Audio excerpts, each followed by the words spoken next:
It's not a fever. Mind is influenced. Because of that influence, this fever had come. 101 था पहले दिन, रात को पता चला 104 हो गया, अगले दिन सुबह 102 हो गया, फ्राइडे आया, सैटरडे आया। अब ये पक्की बात थी कि भैया ये बुखार इस बार मलेरिया है और अभी मलेरिया डिटेक्ट नहीं हुआ है और फीवर हाई चल रहा है। लेकिन एक तरफ सत्संग संडे को आता है, आज भी आया है, कई वर्षों पहले से आता रहा है, बुखार भी आता रहा है और संडे का सत्संग भी आता रहा है। उसका टाइम फिक्स है, उसके प्रकट होने का टाइम फिक्स है। जैसे ही रात को 2 बजते हैं बुखार 103 से नॉर्मल हो जाता है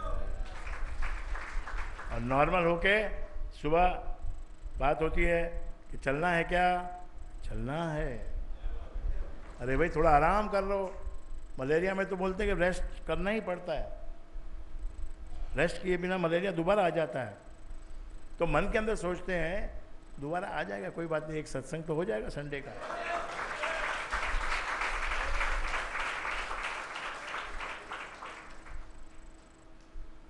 तो ये जो एक इसमें एक ऐसी एनर्जी है, इसके सामने तुम्हारे को संसार के कोई भी दुख संताप न लगही, दुख संताप न लगही, जिस हर का नाम आधार।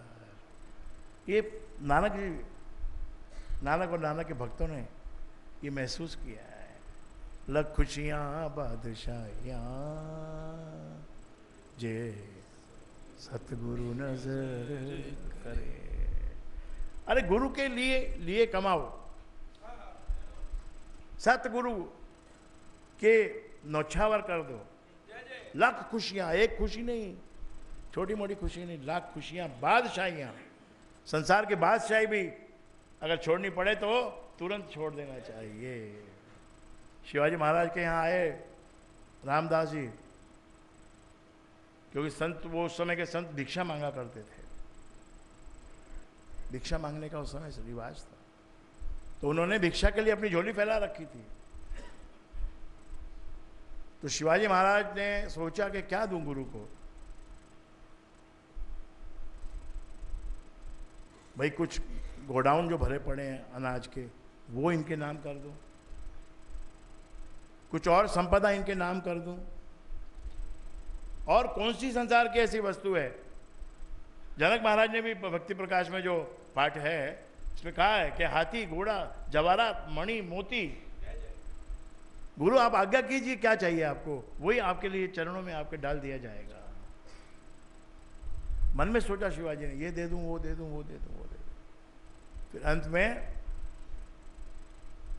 एक चिट्ठी लिख के, एक कागज पे कुछ लिख के और गुरु की झोली में डाल दिया। गुरु ने कहा भाई मैंने आपसे भिक्षा मांगी है, आप मुझे भिक्षा दो, ये क्या दे रहे हो, ये तो कागज का टुकड़ा है। शिवाजी महाराज ने कहा महाराज मेरे पास तो यही है, यही आपके लिए अर्पित है। अच्छा पढ़ो, इस पे क्या लिखा है, बताओ क्या लिखा।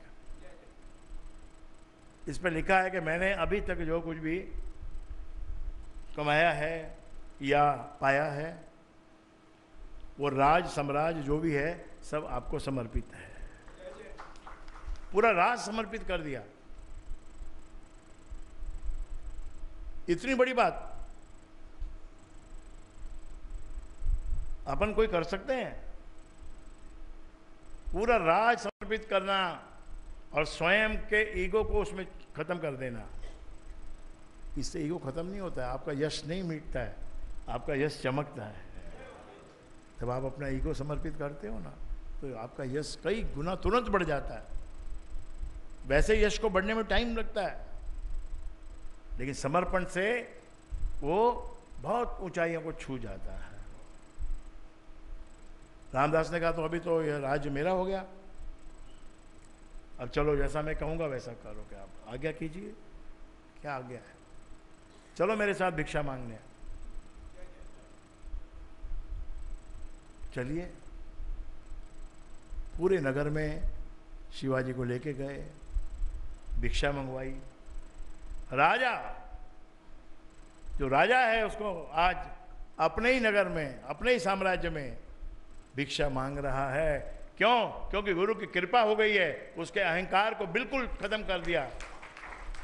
परीक्षा भी हो गई कि जो इसने अर्पण किया है वो सच्चा अर्पण किया है कि ऐसे ही अर्पण किया है। तो फिर शिवाजी को क्या कहा?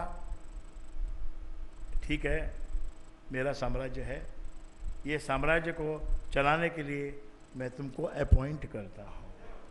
शिवाजी, आज से तुम ये राज मेरा समझ के चलाना।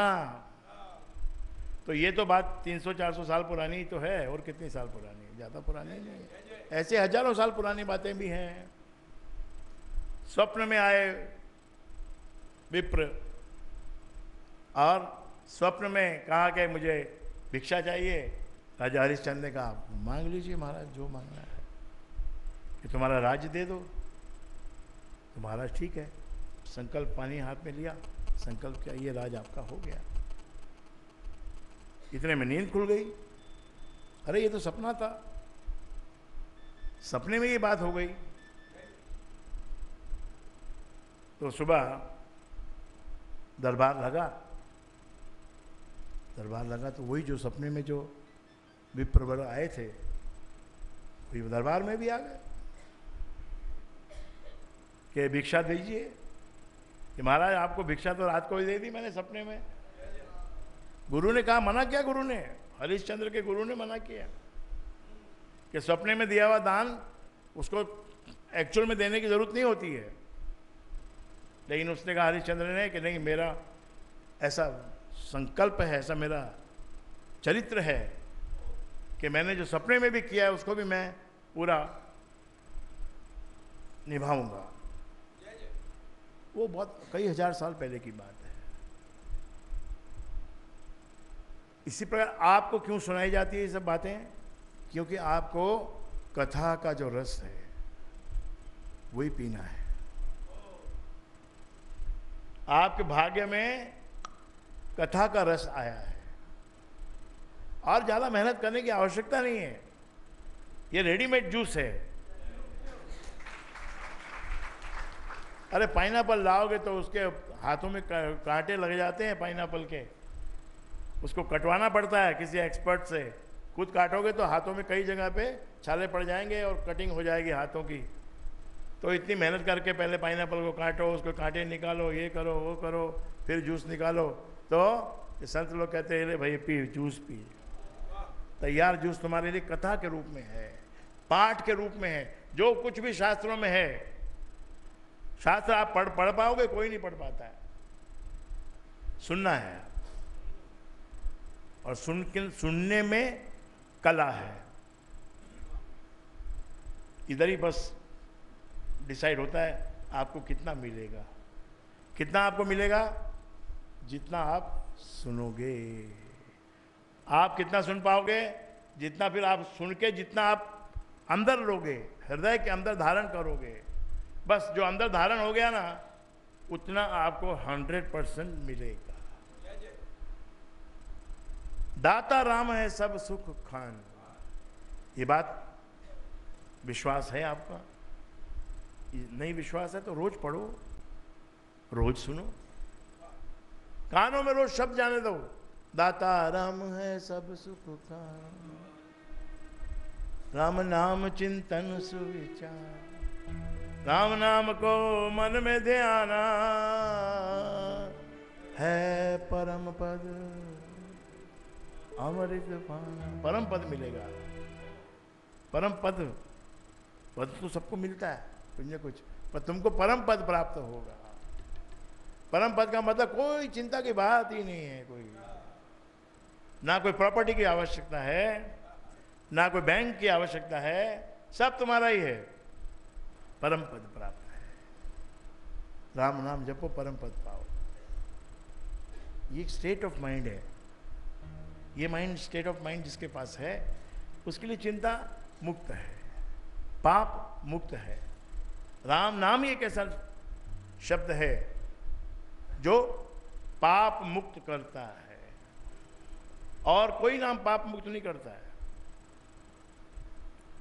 राम का नाम से सतत जो चित्त का मैल है, जो चित्त में